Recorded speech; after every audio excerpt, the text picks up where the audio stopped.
we believe if you're going to do it, the audit should be worth it. The problem is, audits are hard. Yet we've issued over 20,000 reports to 2,000 clients worldwide. There are employers who are in a sensitive industry, and then maybe there's some roles that don't require quite that same level of recording every website that you visit, every application that you log into. Cybersecurity and compliance will no longer be a mystery. Well, welcome everybody to our cybersecurity mission. My name is Allie Krings, and today I'm thrilled to sit down with Mark Heinle, Vice President of Privacy Assurance Services here at KirkpatrickPrice. He has a law degree from Florida State University. And Mark, it's such a treat to sit down with you. How are you today? I'm doing well, Allie. The treat is also mine. When we were talking about this podcast, you really did get cast like a wide net of anything you wanted to talk about. And you were like, pick me. I can't resist. I have to talk about monitoring and enforcement. Can you just tell me why this was a topic that was so heavy on your heart? It's what makes me popular at parties. It's a little bit counterintuitive. It's a topic that people don't want to talk about. It's not exciting.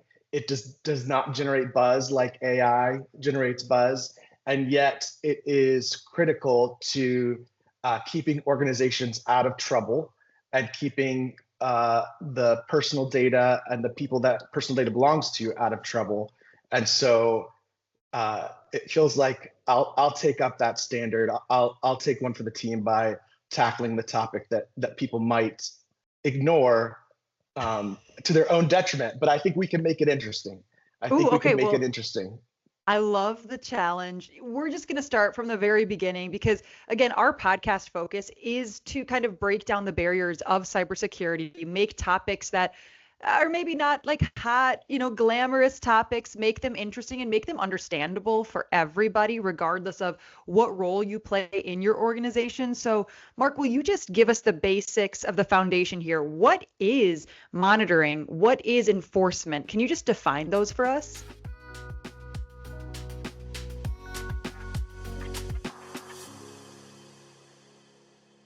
Sure, and I think that's one of the things that we find in cybersecurity and compliance spaces.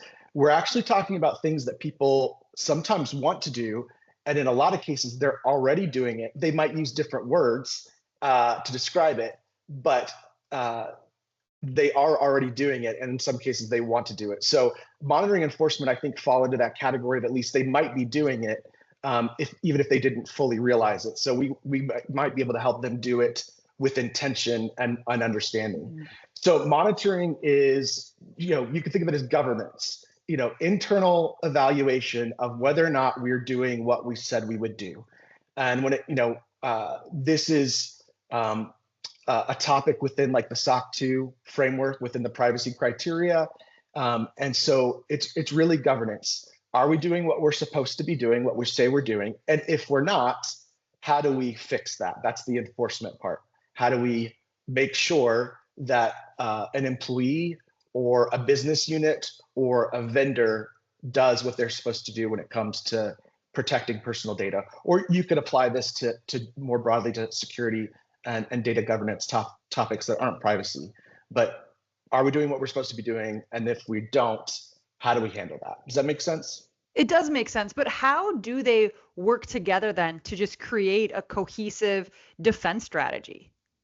So, you think about it in terms of like, if you were headed out on a boat and you had a destination that you were trying to reach, but it was a destination that was off in the distance and you had a map to get there, but you couldn't see it. At the beginning, a little bit of current and a little bit of wind might push you off to the side, and it might not make much of a difference. But if you kept heading in that altered direction for an hour, 2 hours, 3 hours, 4 hours, you might never reach your destination. And so, an organization could think, I think we're doing pretty good. We hear about some issues of failure to perform to standards every now and then. So just a little bit of a movement off target. And then if it just keeps going, you eventually are going to be out to sea. So monitoring is the process of checking yourself on a daily basis, weekly basis, quarterly basis, depending on the seriousness and the type of activity and saying, are we still on target? Are we headed in the right direction? And the only way you can do that is just to check, where were we supposed to be heading and where are we now? And then enforcement comes in to say, we got to turn the steering wheel. As a non-boater, that's probably not the term they use on boats. Turn the wheel, turn the rudder to get us back on I wish I target. could help you on my boat terminology, but I can't. I'm sorry. We'll have to do a sailing podcast later on to learn the appropriate terms. But does that make sense? Like, monitoring is checking where you are. Enforcement is steering the ship in the right direction. And that can look like a couple of different ways, manual monitoring, automated monitoring, and then enforcement usually is the less pleasant side of things. Sometimes it's a correction on a tool, it's changing a configuration, not a big deal. Sometimes it involves, employee discipline and termination of an employee or of a vendor relationship. So it could be a little bit more challenging and significant to implement that kind of enforcement. I think I might be getting my fairy tales mixed up, but is it Hansel and Gretel that left like the breadcrumbs along the way? No, you're right. Yep. I mean, so in that same way, they were trying to like monitor where they're going, right? They just used really poor tools. Yeah, they were. I think it was even, if somebody else was coming along behind them, then and hey, where are Hansel and Gretel? They're supposed to be somewhere. There's some monitoring. Can't find them. Oh, here's some crumbs. Yeah, not all monitoring activities are of equal utility. Sometimes you get an A for effort, but an F for effectiveness and outcome. So, yeah. That's very helpful. Yeah, thank you. So with that being said, I'm sure there's all kinds of tools and technologies that kind of you're used for that monitoring. Yep. Will you just walk us through what are some of the common ones that you tend to see? Yeah, so let's talk about, to move into that topic, let's talk about the objectives, the privacy objectives those tools help us to monitor. So some of those privacy objectives might be collecting only the amount of data, personal data that we say we're going to collect. That might be making sure that we only access the amount of personal data that we're supposed to access. It might mean making sure that our privacy disclosures, those notices, those cookie pop-ups that I'm sure everybody loves, that those work and they say the right thing. That we're only keeping data for the right personal data for the right amount of time, no longer than necessary. That if we're getting a request to delete data or to opt out, that we process that request. And if we grant it, that we actually opt them out and not keep disclosing their data. So those are some of the privacy objectives that we're going to measure. And then some of the tools include things like, there are tools to capture and quarantine emails, for example, that might include personal data. If an organization says we never send personal data, especially sensitive personal data, through an email, you can configure email tools, some native and some third party, to capture emails that have numbers that look like a social security number or a credit card number. And they can alert another individual, someone on the security side or the network admin side, and say, hey, it looks like Mark was trying to send out an email with 3 social security numbers on that. Can you check on that before it gets sent? So there are some tools that detect and do some preventive work. There's tools there's activity logs.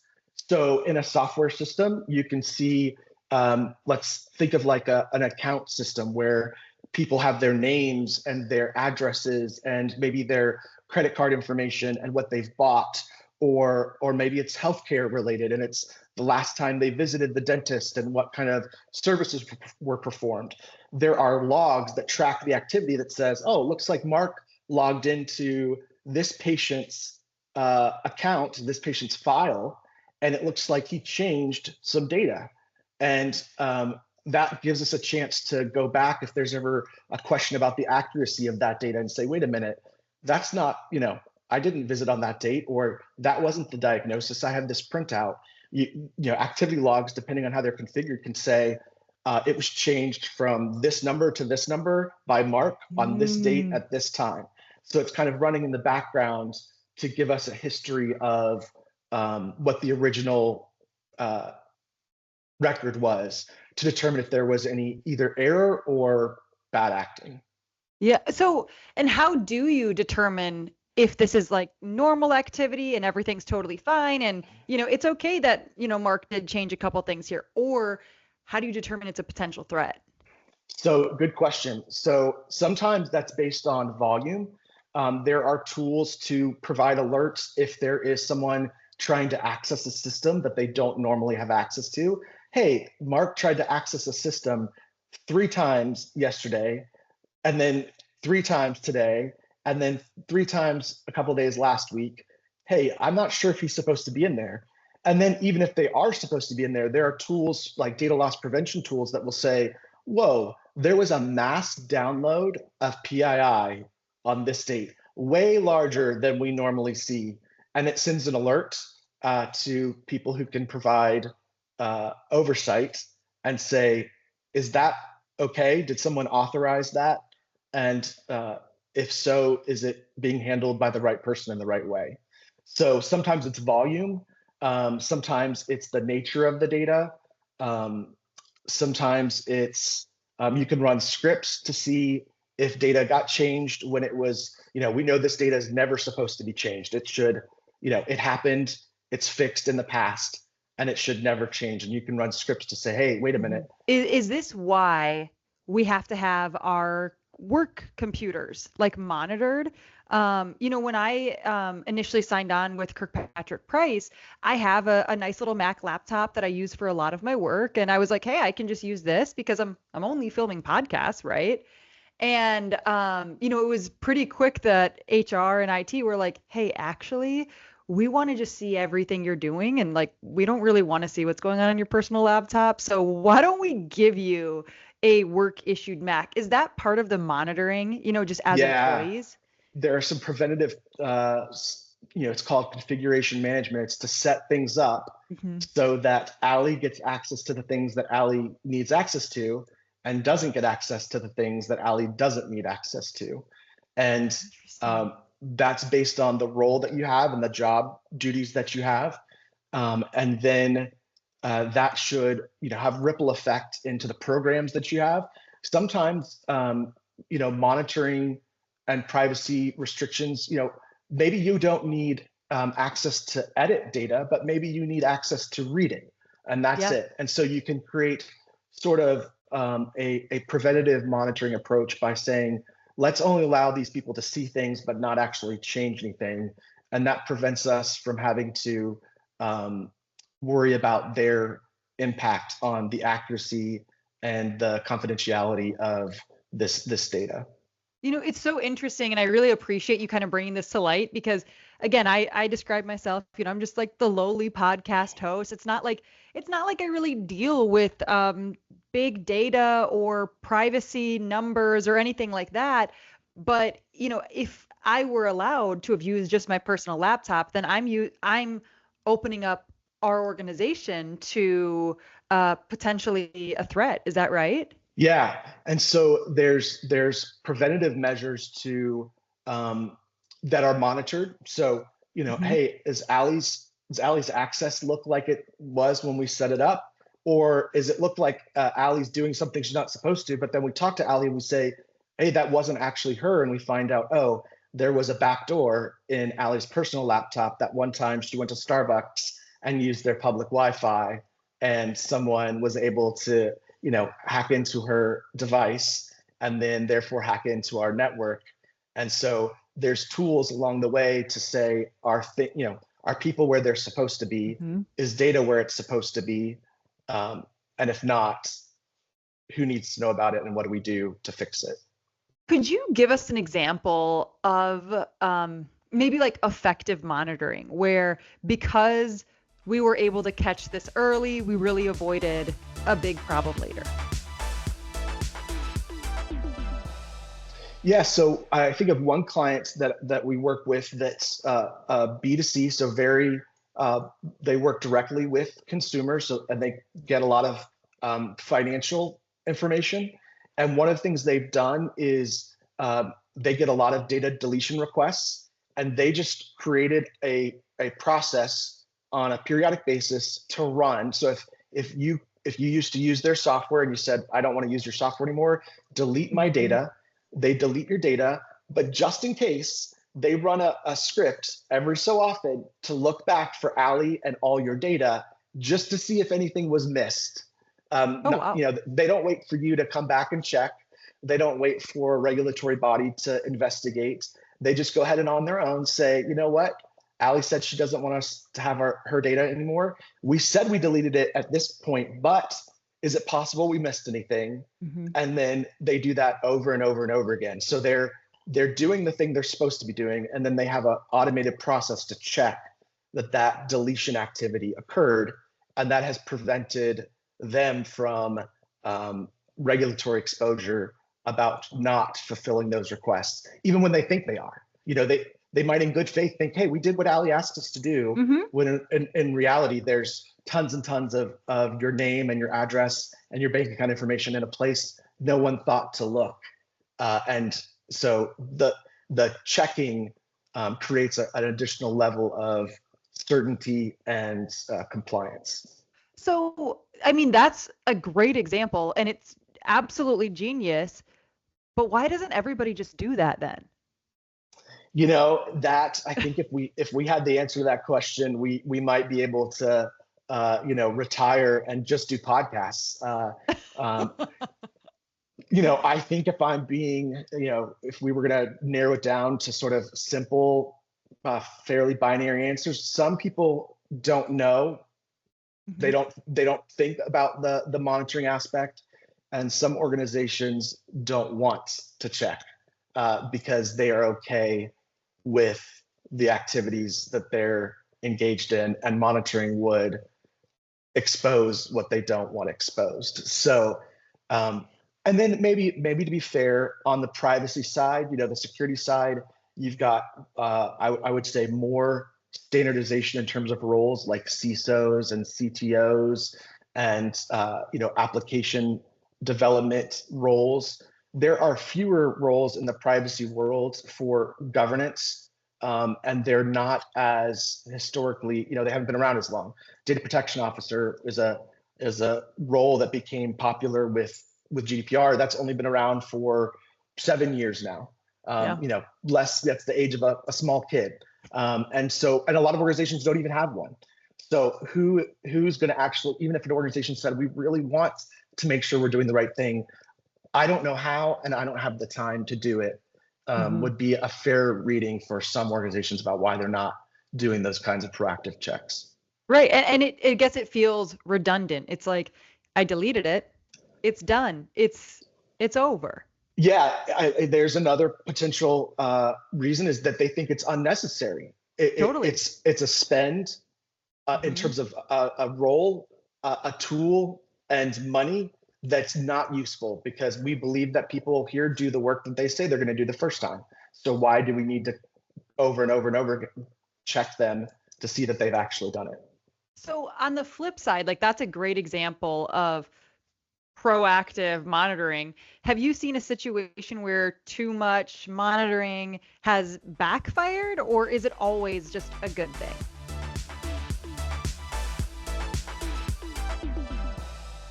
I would say it doesn't backfire. What it does is it drains resources and it drains people. So maybe not backfire, but maybe what we could call it is you might get burnout, and you might get, in the end, at some point, that over monitoring could result in a pendulum swing the other way. You know what? We've spent too much money and too much time. We feel like we're doing fine. These people can't fulfill their other responsibilities that we feel like need more attention. So we'll reduce the monitoring because we're okay. Yeah. And then that's maybe when something bad happens. So it's maybe not that it created noncompliance. Maybe what happened is it created a false sense of security, and people said they were, couldn't do all their tasks, and so the monitoring tasks got reduced so that they could do other work, and that might be the potential risk from over monitoring. What does enforcement look like in practice? So, there's a couple of different ways that we can think about enforcement.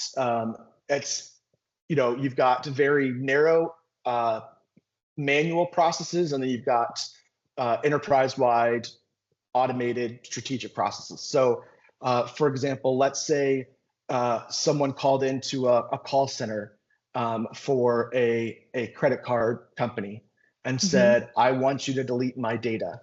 And the employee who was handling that request didn't document it very well and didn't escalate it. And so it never got addressed.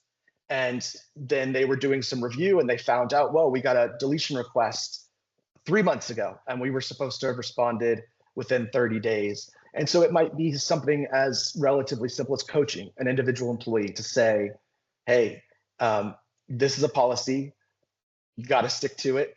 Yeah. And, you've been notified that there's a different way to handle it than what you did. So we're going to coach you up to do the right thing. And then we'll keep checking on you, maybe a little bit of an enhanced monitoring on that employee going forward. Maybe they were reviewed every 30 days. Maybe now it'll be every week for a couple of months to make sure that they're documenting and forwarding on deletion requests like they're supposed to. So I recommend that organizations consider a couple different factors when they're trying to figure out what enforcement is appropriate. How severe is the issue? There's a difference between responding 1 day late to a privacy request and failing to respond at all. Those are very different.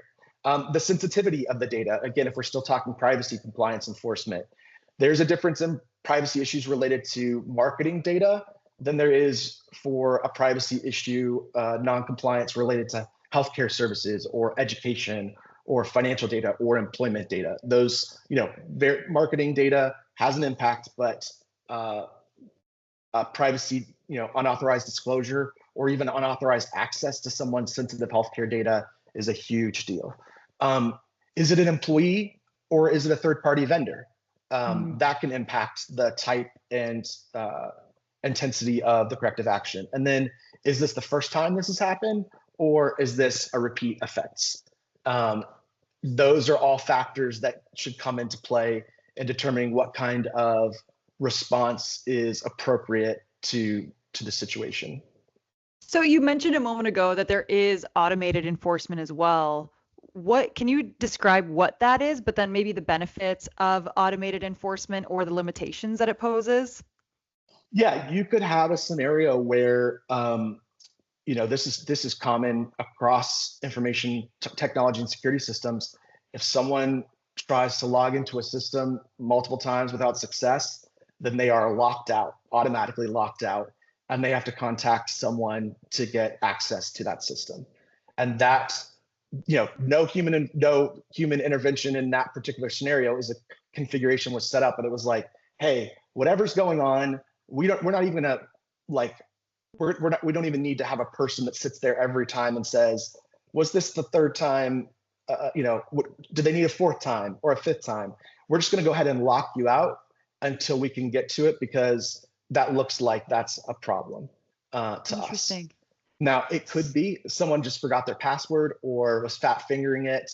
And if you lock them out, they might not be able to get their work done in a timely basis. So there's some potential downsides to it. But the upside is that you might be preventing a bad actor, outside bad actor who got Mark's credentials, or an inside bad actor who's trying to access a system they don't normally get access to. So when I started here at KirkpatrickPrice, maybe, it had to have been a few months ago, I, finished up work for the day. Life is good. I made dinner. I actually went to a concert that night. My babysitter came over. And then in the morning, I went to log onto my laptop, and it completely was not just shut down, but I was so locked out in a way where it was asking me for the recovery code and all these other things. And so I had to, from my personal email, I reach out to our IT and I'm like, hey, Eric, can you help me? I'm locked out of my laptop. And he didn't even respond. I got a call from HR and I got like briefly quizzed on who I am to make sure that like I'm Allie. It really was me. I was the one who reached out. And then after they verified my identity, then our IT was able to team up with me and finally get me back in. But that would be like an example of automated enforcement, right? Yeah. Just go ahead and create some rules in the system that say, if this thing happens, there's an automatic consequence with an alert. And we'd rather deal with the inconvenience or a false positive than the consequences of allowing a bad actor to just repeatedly try to get into something and have enough attempts to maybe get lucky and bypass a system and get into what we don't want them to get into. By the way, it was just an issue with like the latest update on Mac. So it was like, I don't even remember, Sequoia 15.3 or something like that. And for whatever reason, there were very few Macs that had this issue, but Eric ended up finding more on it and like a Reddit thread because it was just so bizarre. But life is good. I'm back in my laptop. Nobody worry. Yeah, patch management is an important aspect of automated monitoring. There are tools for monitoring that might be ineffective or have a bug in them. Any application this is a reality for, but if we have monitoring tools, we want to make sure that they have all the latest updates, as well as so for things like access to systems and privileges and communication ability. All of that is up to date so that there aren't any loopholes that can be exploited in any of our applications, but certainly in applications that are designed to prevent bad acting. We want to make sure those are up and running and to the best of their ability. Would you say those are kind of the common challenges that organizations face when they're trying to implement these systems? I think that's one of it is you've got to stay on top of it. So you've now implemented automated monitoring and you now have another tool that you have to monitor. So, it feels a little bit like Inception. You're now monitoring the thing that monitors. I think the other thing is it can feel overwhelming, monitoring and effective governance. Like if I can't do it well, maybe I just won't even try at all. I don't know where to start. It'll take too much time, cost too much money. It's not my area of expertise. And so if they don't have a right-sized starting position, a strategic goal, then I think that's also a big obstacle to effective monitoring and governance. So let's talk about maybe the balance between security enforcement and then user privacy and productivity. How do we walk that fine line?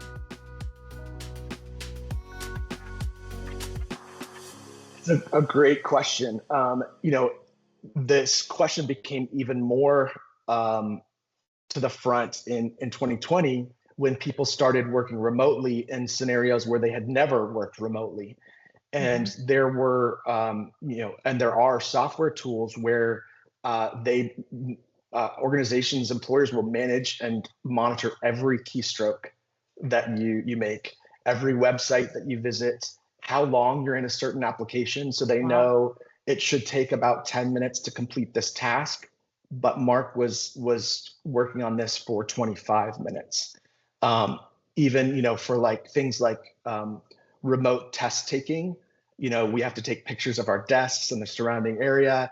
And then there's the cameras that monitor our facial expression and where our eyes are. And, potential eye movement could indicate that they're looking at notes somewhere that they're not supposed to. And so, there's a need for legitimate Whatever tests. happened to like the good old days where you could just, write it on your hand? And the proctor who stood at the or sat at the front of the room and was reading their novel and just waiting for all the kids to be done. Yeah, it's I don't think we'll be able to go back there very much. A good thing we're out of school. But yeah, it is a challenge. There are employers who are in a sensitive industry. They could be in like working with the government on defense, for example, and military, and you'd want very high levels of oversight in those roles. And then maybe there's some roles that don't require quite that same level of every keystroke, cameras constantly on, recording every website that you visit, every application that you log into. So I think the balance is a difficult challenge. And I would say that organizations, that's where their risk management program should come in, is how big of a deal is it that this kind of employee or this kind of process have certain kinds of monitoring tools. And so there should be very thoughtful with the employee's privacy or a consumer's privacy in mind as they implement that monitoring control. But it's a good question. So I know we talked at the beginning how monitoring enforcement isn't as like glamorous as AI to talk about, but have you seen AI like step into this role? Like how are people or organizations utilizing AI?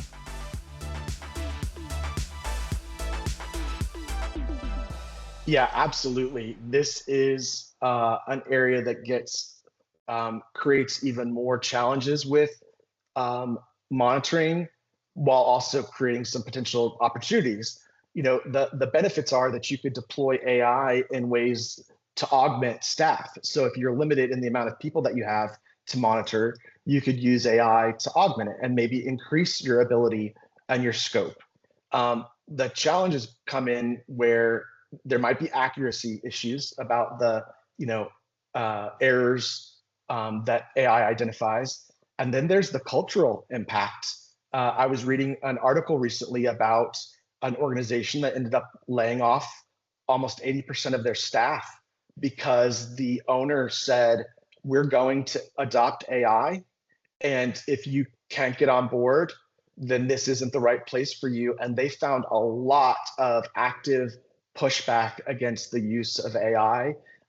Even a number of employees that were surveyed, not just with this organization, but broadly, a surprising number of employees, a percentage, admitted to sabotaging an organization's efforts to use AI as intended, whether it's concern about the threat to their job, or they don't know what it is, or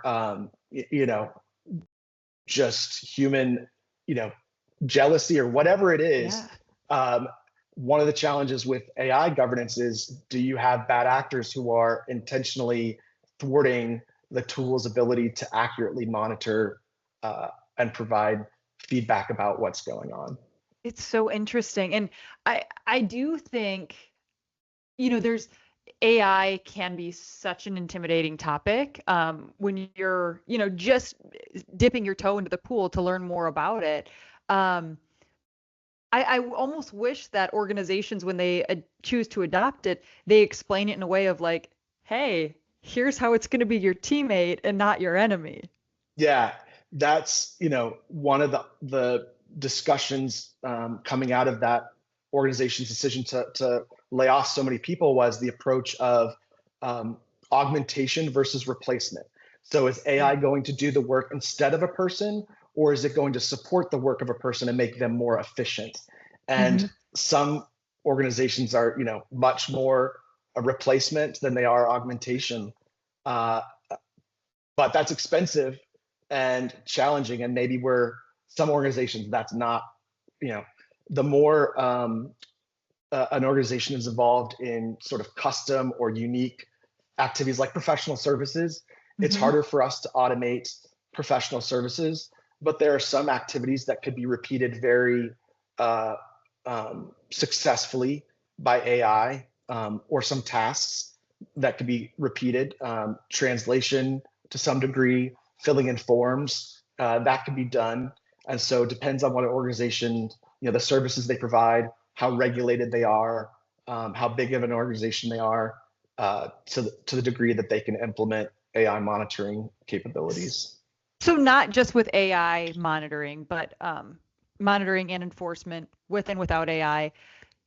Does that differ between industries, and how does it differ when you think of like healthcare, finance, media? Why do we require different tools or different strategies?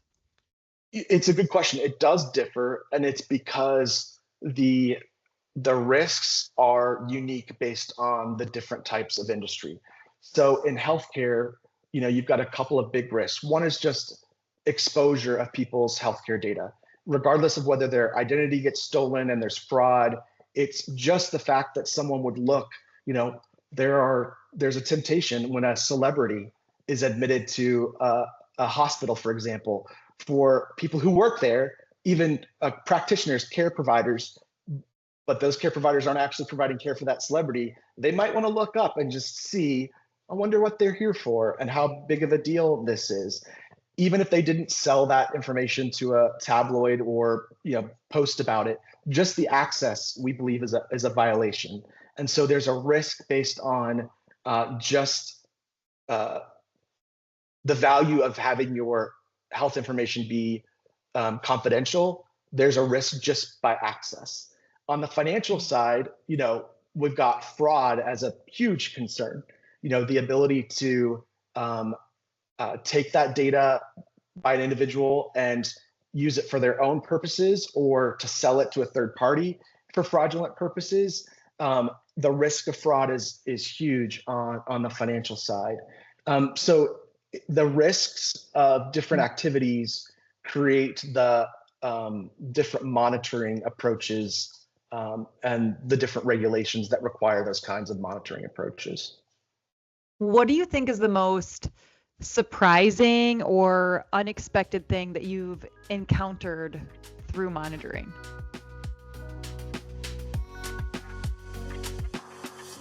So, I think a lot of that comes from, fortunately for me, not with clients of our own, but with stories that I've read about other organizations and the way that they have, unfortunately, not done the kind of monitoring they should have and the results of it. So you may be familiar with BetterHelp. They're a very large telehealth organization that provides counseling and therapy services online. They got in significant trouble with the FTC, had to pay millions of dollars in fines, and are subject to audits for several years. And the reason is because there's a couple different things. One is they hired someone in their marketing department without any training on data privacy.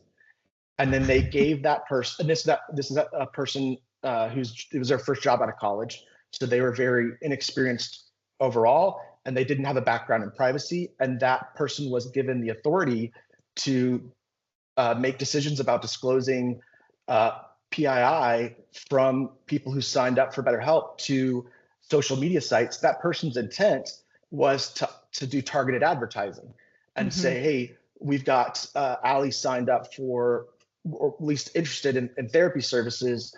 So we could go to Facebook and see if we could market to her. And then we could also maybe market to her friends, because if Allie's interested in therapy, maybe her friends are interested in therapy. But their privacy policy, at least initially, said you can have confidence. We will never share your data with third parties except to provide our therapy services to you. So that meant that we will never share data with third parties to advertise. And so that marketing analyst didn't get the proper oversight that they needed. And they started signing contracts with Facebook and Pinterest and Instagram and others. And so lots of personal information related to therapy was shared because they didn't get, that marketing department didn't get the oversight it needed. And then even after, BetterHelp updated their privacy policy multiple times to make it allow them to disclose data, but it was still problematic. even after they changed it. And then even after consumer complaints and investigation by the FTC, BetterHelp actually promoted that marketing analyst. They were still with the company and they got a promotion. And it's noted in the FTC's complaint. And I think it's the FTC is kind of pointing out, without being explicit about it, this is what you shouldn't have done. And notice to everybody else, if you've got somebody that's doing the wrong thing, don't promote them. It's not the right way to do it. So in this example, was it the actual users like myself? I say that I'm, interested in BetterHelp. Was it me who was on Facebook then? And I'm like, wait a second, didn't I just, it was the consumers who found it. Yeah. And so they got their complaints directly to BetterHelp, and then there were complaints to the FTC. And even after all of that, they still promoted that marketing analyst to a different role. And then, not only were they not monitoring that analyst about the disclosures of PII, they weren't monitoring their vendor contracts. So when that analyst went to contract with Facebook to advertise to prospects who had given their name to BetterHelp, the contracts didn't have the kind of language in there that said, hey, you'll only use this for advertising purposes, Facebook, nothing else. In fact, Facebook's contract said we can use this for research and development and improving our own services. And in fact, they were doing that. So BetterHelp didn't monitor for disclosures, and they didn't monitor for contracts. And if they had done, I hope that someone would have said, this is inconsistent with our privacy policy all the way around. So after they have this huge error has been caught, can BetterHelp just go to Facebook and be like, hey, sorry, can we just nix that? Or no? So that was, one of the things BetterHelp did change their privacy policy to allow them to use personal data for advertising purposes, which is the reason those privacy policies are important. It gives you the chance to decide whether or not to disclose your personal information to an organization, because you may not trust that they'll do what they say they'll do, or even you may not like what they're already telling you they'll do. With a mental health provider, that's a level, you'd want a level of trust there that's the highest you could possibly get. So review those privacy policies. Companies should review their own, and then they should be reviewing what they're doing, because the privacy policy is the promise, and then the activity is either the support of that promise or the violation of that promise.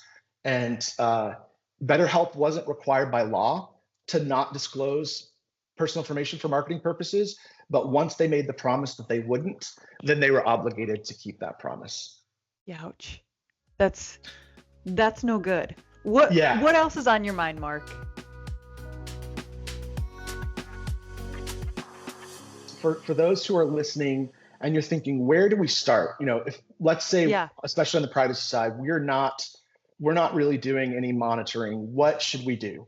I would say there's a couple of different ways to go about this.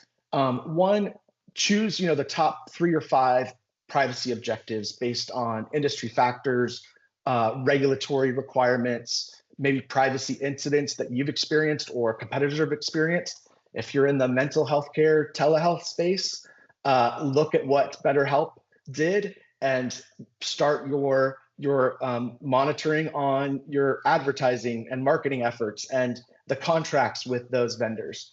So, start with a targeted area that has a lot of risk, and then create a schedule, a plan to accomplish it. So this is sort of just like basic management governance. In the first quarter, we're going to take a look at all of our privacy notices and make sure that they're accurate. In the second quarter, we're going to review all of our employees' levels of access to personal information. Is it the right level? And if not, we'll change it. In the third quarter, we're going to do a sample of data subject requests. How many deletion requests have we got? How many opt-out requests have we got? And have we properly processed those? Or did they think they opted out, but actually we just kept disclosing their information because our process was broken. And then maybe in the fourth quarter, we'll review our vendor privacy compliance and maybe some privacy impact assessments. So break it out into topics or issues that are important, and then break it out into across the year. What could we do to have a better sense of where we are in terms of compliance on those 3 to 5 objectives? Does that make sense? Yeah. And I think that's really helpful because, again, this is the point of this podcast. It is to, help empower each other to elevate our cybersecurity posture. So I really appreciate you being able to give the advice to those who are wanting to start and wanting to do better. And by the way, for everybody who has a question for Mark, or you want to expand further on this topic, or there's another topic you'd love for us to cover, feel free to go to KirkpatrickPrice.com/podcast. That's where you'll see all of our other episodes. So if there's other topics you're interested in, maybe we've already done one, but we'd also love the idea of what you want to hear from us as well. So no, I really appreciate that, Mark. And before we jump off here, is there anything else that you want to tie in really quick? I just kind of to repeat it, governance may not seem fun, but it's the way that you stay on course.